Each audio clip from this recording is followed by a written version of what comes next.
3, 2, 1.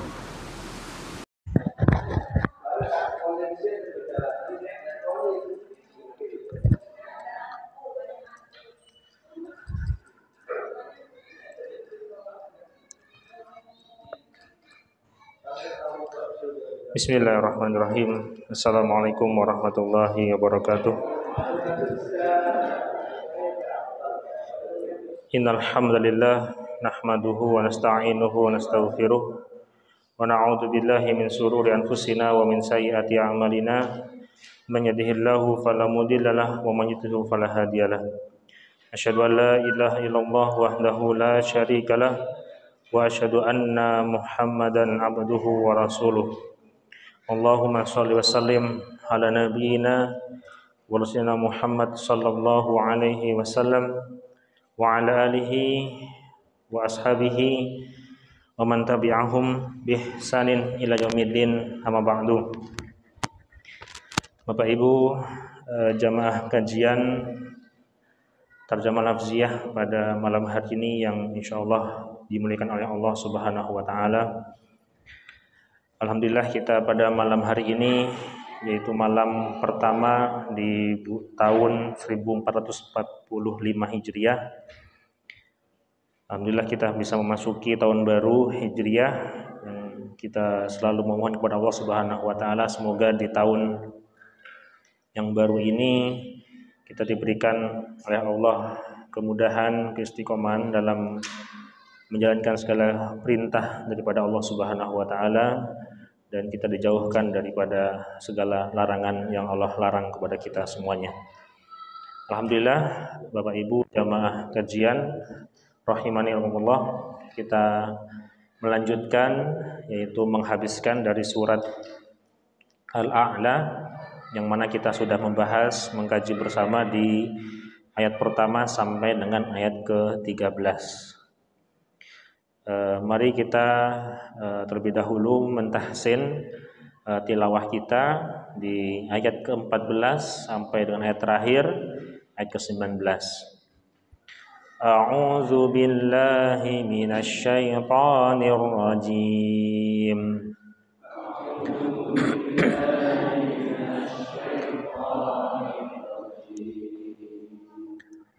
Qad aflahal, sekali lagi, qad aflaha man tazakka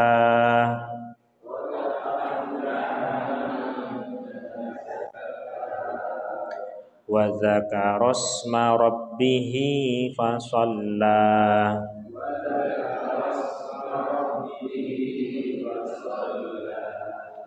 bal tu'thirunal hayatad dunya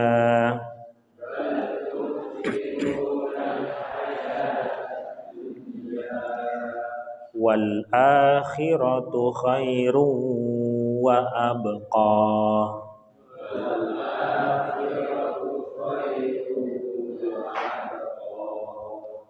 Inna hadza la fis suhufil ula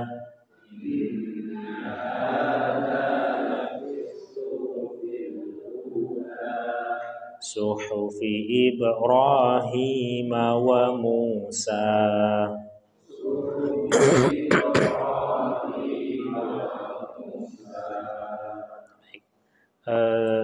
Kita mengkaji dari bacaan di ayat ke-14 sampai ke-19. Di ayat ke-14 ya, man tazakka. Sekali lagi, kalau di Quran Madinah tidak ada sukun di atas nunnya, dan kita harus sadar tahu betul bahwasanya ini adalah hukumnya ikhfa hakiki, kita samarkan, bukan dibaca manta tapi mantazakka, sama. Wa dzakara isma rabbih fasalla bihi fasalla. Nah, kita panjangkan dua harokat. Nah, ada hak di sini, hak dhamir namanya, kemudian bertemu selain daripada huruf hamzah, maka kita baca panjang 2 harokat. Rabbihi fasalla. Nah, kalau bertemu dengan hamzah maka kita panjangkan sampai 4 atau 6 harokat. Rabbihi nah, misalkan. Tapi ini adalah huruf fa, maka kita pendekkan bacaan kita. Panjangkan tapi tidak terlalu panjang. Bal tu'thirunal. Nah, sering terjadi kesalahan yaitu di sini. Ya, sering terjadi kesalahan dari ain. Bal tu'thi. Memang kalau jadi ain, nah ini artinya berbeda dengan tu'thir. Jadi tu'thir pakai hamzah, jadi ditahan. Bal tu'thiru sa. Bal tu'thirunal hayatad dunya. Ya, di sini adalah hamzah kemudian sa. Wal akhiratu. Nah, ini kalau dilihat dari bacaan akhirah, ya ada ulama yang mengatakan boleh kita panjang pendek wal akhiratu boleh, atau kita menggunakan bacaan panjang karena memang aslinya adalah panjang akhirah. Jadi, wal akhiratu. Nah, wal akhiratu panjangnya 2 harokat. Wal akhiratu khairum wa abqa. Nah, khairum wa. Nah, di sini ada tanwin bertemu dengan waw. Kalau di Quran Madinah tidak ada tasdidnya. Tapi kalau Quran Indonesia itu ada tasdidnya. Khairum wa. Kita tahan 2 harokat. Namanya idgham bi gunnah.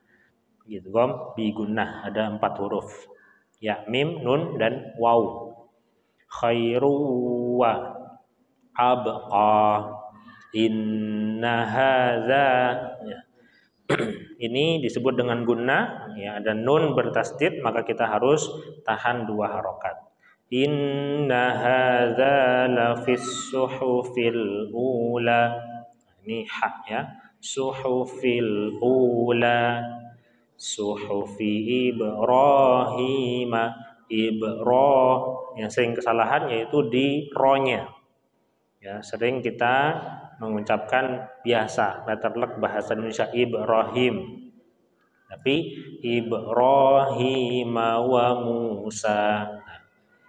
Musa. Ini adalah di ayat ke-19. Baik Bapak Ibu, kita lanjutkan. Kita akan mengkaji bersama di terjemah lafziyah. Yang pertama di ayat ke-14, qad aflaha. Qad ini artinya sungguh telah terjadi atau sungguh aflaha yuflihu. Nah, aflah. Nah, kalau misalnya kita ngasih nama anak aflah, insya Allah dia akan banyak keberuntungan sesuai dengan doanya. Qad aflaha. Jadi telah atau sungguh beruntung. Siapa itu yang beruntung? Man tazakka. Man barang siapa, tazakka yang telah mensucikan diri. Artinya dia berusaha untuk menghindari perkataan kotor, menghindari maksiat, dan selalu mensucikan diri dengan bisa memperbaiki akhlaknya, bisa selalu berwudu, bisa menghindari maksiat. Itu namanya mensucikan diri. Tazakka. Jadi mensucikan diri tidak hanya sekedar wudu saja, tetapi dalam dirinya dia menghilangkan segala bentuk kemaksiatan. Man tazakka. Jadi sangatlah beruntung orang yang tazakka, yang telah mensucikan diri. Wa dzakara. Ini merupakan satu cara supaya kita mensucikan diri kita, yaitu dzakarasma rabbih fasalla. Wa dzakarasma rabbih fasalla. Dan dia ini mengingat, berzikir. Dzakara itu mengingat atau berzikir. Isma rabbih, sering melantunkan, menyebutkan nama Tuhannya. Yang paling mudah kita berzikir subhanallah walhamdulillah wala ilaha illallah wallahu akbar. Ini yang zikir yang paling mudah. Rabbihi fasalla, kemudian dia sholat. Di pertama tadi yang mensucikan diri, dan yang kedua adalah orang-orang yang berzikir menyebut nama Tuhannya, fasalla, kemudian dia sholat.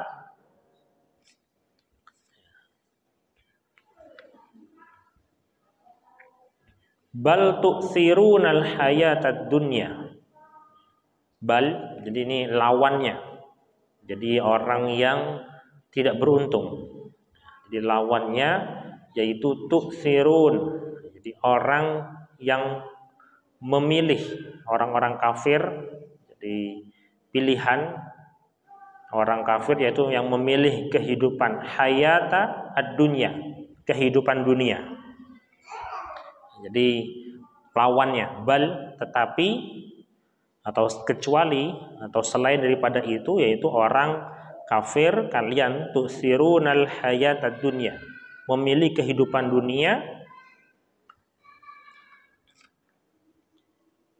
wal akhiratu khairu wa abqa. Wal akhiratu, dan setelah bal kemudian diikuti dengan waw. Nah, ini berarti ada balasan, artinya ada tentangan. Tadi bal tu'thiruna, yaitu kalian wahai orang kafir yang memilih dunia sebagai kehidupan atau memilih kehidupannya itu berupa dunia, padahal wal akhiratu, padahal akhirat itu khairun wa abqa. Ini sifatnya akhirat.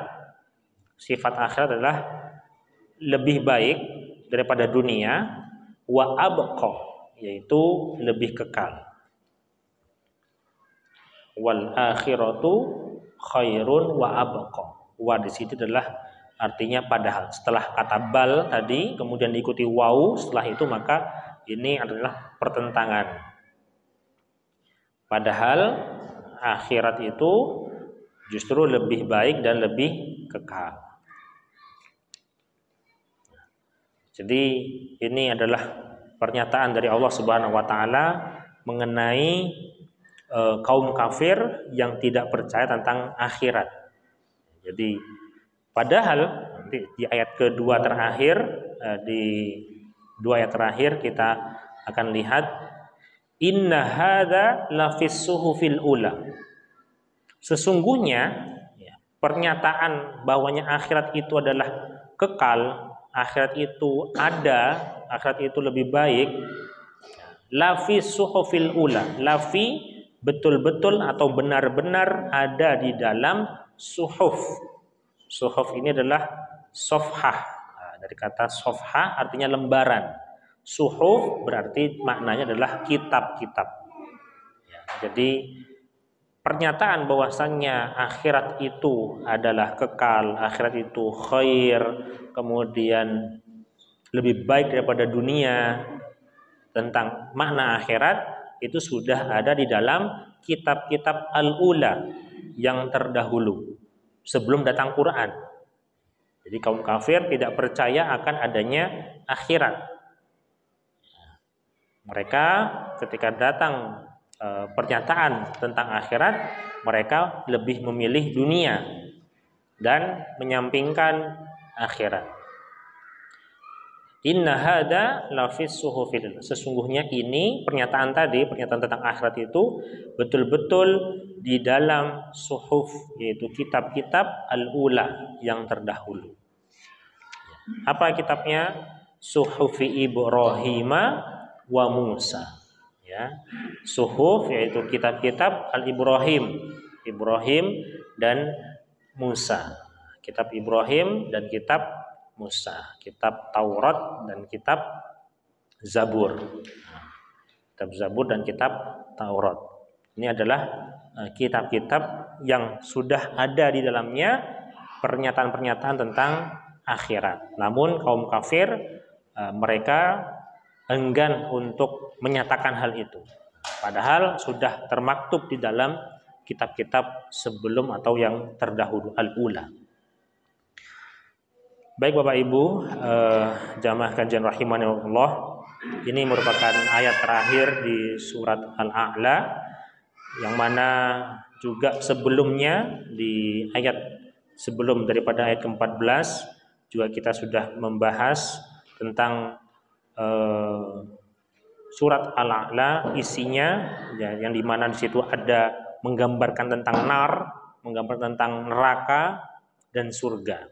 Nah, ini yang terkadang kita tidak sadar atau terlena dengan kehidupan dunia, tetapi kita tidak sadar bahwasanya kehidupan yang kekal, kehidupan yang abadi itu ada di alam akhirat atau kehidupan akhirat. Nah, sebagaimana termaktub di kertas, ini ada satu hadis sahih yang diriwayatkan oleh Imam At-Tirmidzi dari Anas bin Malik. Ini kalau dilihat hadisnya itu panjang perawinya, cuma saya putus di Anas bin Malik. Nah, ini Anas bin Malik termasuk sahabat yang dekat dengan Rasulullah SAW. Qala Rasulullah SAW, man kana akhiratu hammahu. Jadi man kana akhiratu, saya bacakan, man kanatil akhiratu hammahu ja'alallahu ghinahu fi qalbihi wa jama'a lahu syamlahu wa athud dunya wa hiya raghibah. Ini apabila akhirat ada dalam dirinya. Wa man kana dunya, lawannya, apabila dunia itu ada dalam dirinya, hammahu ja'alallahu faqrahu baina 'ainaihi wa farraqa 'alaihi syamlahu wa lam ya'tihi minad dunya illa ma qaddara lahu. Kita bahas, dan ini merupakan ketauhidan kita, ilmu tauhid kita, seluruh kita harus tahu dan kita sadar, kita berkeyakinan, beriman bahwasanya akhirat itu ada. Man, barang siapa, mangkana, ya, kanati, yang menjadikan akhiratu, akhirat, hammahu, tujuan, hammun, jadi hammun dari hammahu, yang menjadikan akhirat merupakan tujuannya. Barang siapa yang menjadikan akhirat sebagai tujuan hidupnya, ja'alallahu ghinahu fi qalbihi. Ja'alallah, maka Allah akan menjadikan ghinahu, ya. Ghina itu kekayaannya, ya, kecukupannya, kemakmurannya, fi qalbihi, ada di dalam hatinya. Jadi merasa cukup, merasa terpenuhi. Ja'alallahu ghinahu fi qalbihi. Ya. Wa jama'a, ini ja'alallahu ghinahu fi qalbihi. Allah akan menjadikan kekayaannya itu ada dalam hatinya. Tatkala kita memegang tujuan hidup kita adalah akhirat. Wa jama'a lahu syamlahu, dan akan mengumpulkan, jadi seluruh kemudahan, urusan kemudahan di dalam kehidupan kita di dunia ini, lahu syamlahu, kemudahan itu akan berada pada dirinya, syamlahu, segala urusan. Jadi segala urusannya itu jama'a lahu syamlahu, jadi kemudahan, ya, itu akan ada dalam dirinya segala urusannya. Syamlahu, jadi segala urusannya. Wa atat ad-dunya wa hiya raghiyah. Yang mana ketika akhirat itu ada dalam diri kita, wa atat dunya, maka dunia itu akan datang kepada dirinya, akan menyertai dirinya, wa hiya raghiyah, dan dunia itu raghiyah, hina atau rendah. Jadi tidak ada harganya dunia ini kalau misalkan kita sebagai hamba Allah memegang teguh akhirat dalam diri kita. Jadi dunia itu tidak ada apa-apanya kalau kita berpikir kita meletakkan akhirat dalam diri kita, dalam kehidupan kita di dunia ini. Sebaliknya, Man kanatid dunya hammahu. Nah, barang siapa yang menjadikan dunia ini hammahu, tujuannya karena kenikmatan, karena jabatan, karena kemewahan, karena kenikmatan dunia itu, dan kita menjadikan dunia itu sebagai tujuan hidup kita. Tujuan saya ingin dapat harta yang melimpah, tujuan saya ingin dapat rumah yang berbelas-belas rumah, mobil dan lain sebagainya. Ja'alallahu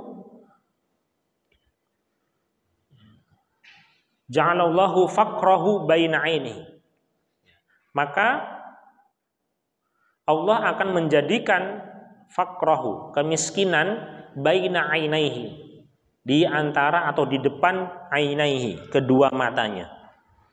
Maka Bapak Ibu, kita tidak heran kalau misalkan ada ya oknum yang kita tahu, pejabat kita, kemudian masyarakat kita, ada yang mereka diberikan kenikmatan duniawi yang besar, yang banyak, yang melimpah, kemudian dia mencari cara supaya dia ingin kaya, ingin bertambah dan bertambah.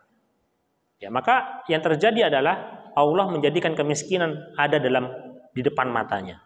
Jadi masa tidak cukup akan apa yang diterima selama di dunia ini. Dapat satu mobil, tidak cukup, pengen 2 mobil. Dapat satu rumah, pengen 2 rumah. Dengan segala cara dia lakukan. Ya, akhirnya yang terjadi adalah dia akan menabrak semua syariat-syariat, seperti mencuri dan lain sebagainya. Ini Allah akan menjadikan kemiskinan ada di depan matanya. Maka kita sebagai hamba Allah yang taat dan beriman kepada Allah dan hari akhir, dunia ini adalah sementara. Kata Rasulullah, dunia ini bagaikan kita ini berteduh di satu pohon, kemudian kita berpindah pergi daripada pohon itu. Maka tidak lama kita untuk bisa berada di dunia ini. Namun dunia, kita tidak bisa mungkiri bahwasanya dunia adalah lahan kita untuk beribadah sebagai bekal kita di akhirat kelak. Usinafsi wa iyyakum. Kemudian wa farraqa alaihi syamlahu. Kemudian Allah akan mencerai-beraikan, akan membuat pusing, akan membuat kacau balau baginya syamlahu, segala urusannya. Terkadang kalau kita memikirkan dunia, pekerjaan, ya, meninggalkan misalkan waktu sholat dan lain sebagainya, ya pasti akan terjadi banyak sekali masalah-masalah. Dan ini yang Allah kerjakan kepada bagi mereka yang mengejar dunia. Wa farraqa alaihi syamlah. Terakhir, walam ya'tihi minad dunya illa ma qaddara lahu. Dan lam ya'tihi, jadi tidak akan mendatanginya ya, dunia itu, minad dunya, dunia itu tidak akan datang kepada dirinya illa ma qaddara lahu, kecuali dengan apa yang ditakdirkan baginya. Karena dunia ini takdir. Ya, takdir itu bisa dirubah dan bisa ditetapkan. Ada takdir yang sudah ditetapkan, ada yang bisa dirubah. Jadi ini dunia hanya apa yang telah ditakdirkan oleh Allah kepada dirinya. Tidak datang kepada dirinya ya daripada dunia ini illa ma qaddara lahu, kecuali apa yang telah ditakdirkan baginya. Yaitu ya kematian. Jadi ya sudah, dia merasakan kenikmatan di dunia ini tanpa melihat apa yang terjadi setelah terjadinya dunia. Namun di satu sisi kita juga harus bisa menggunakan waktu kita di dunia ini dengan sebaik-baiknya, semata-mata untuk beribadah kepada Allah Subhanahu wa taala. Bukan berarti kita zuhud, artinya kita meninggalkan dunia ini sepenuhnya tanpa kita tidak bersosial, tidak berhubungan dengan manusia lainnya, tidak bekerja. Maka tentu tidak akan ada takdir yang memberikan dia kenikmatan-kenikmatan di dunia ini. Inilah Bapak Ibu sebagai gambaran bagi kita, sebagai charger cas bagi kita, bahwasannya dalam surat Al-A'la menjelaskan dari awal tentang akhirat, kemudian di akhir Allah menjelaskan tentang akhirat itu, dan ini ada satu hadis yang insya Allah menjadi motivasi bagi kita, bahwasanya apabila kita meletakkan atau berkeyakinan bahwasanya akhirat itu ada dalam diri kita, insya Allah Allah akan memudahkan segala langkah-langkah kita. Allah akan memberikan jalan kemudahan bagi diri kita, ya, dan mana ketika kita meletakkan akhirat dalam diri kita, maka dunia itu tidak ada apa-apanya. Ya. Kita mikir, oh ini kalau ini memang baik untuk Allah, baik untuk kita kelak di akhirat, maka kita lakukan. Apabila ini tidak baik, ya maka kita tinggalkan. Jadi bukan karena besarannya, tetapi apa dampak bagi kita untuk akhirat kita kelak. Baik Bapak Ibu, kita masih ada waktu sekitar 5 menit. Barangkali ada pertanyaan di surat Al-A'la ataupun hadis yang tadi saya sampaikan. Atau mungkin ingin berdiskusi, saya gambarkan lagi untuk surat Al-A'la di ayat 1 sampai ayat ke-13.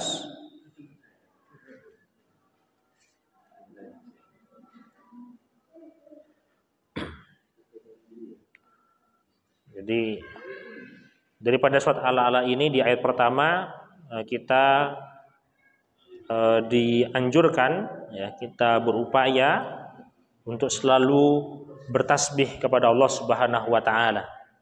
Jadi kita selalu mengingat tentang nama-nama Allah, kemudian sifat-sifat Allah.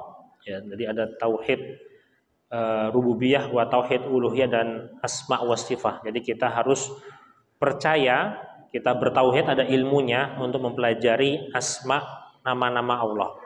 Mungkin barangkali nanti ke depan kita akan mengkaji sifat-sifat Allah, sehingga kita tidak hanya sekedar oh Allah itu ada, tidak, Allah itu besar, Allah itu maha kuasa, tidak, tapi masih banyak sifat-sifat yang termaktub dalam Al-Quran dan hadis tentang sifat-sifat Allah. Karena kita percaya terhadap Allah itu ada 3. Pertama uluhiyah, yaitu tauhid uluhiyah, artinya kita bertauhid, kita beriman bahwasanya Allah itu ilah. Uluhiyah itu dari kata ilah, Tuhan. Tuhan artinya yang menciptakan. Nah, ini insya Allah kita percaya semuanya. Ya.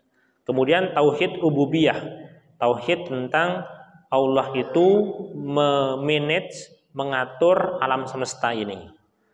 Jadi terkadang kita ya percaya bahwasanya Allah itu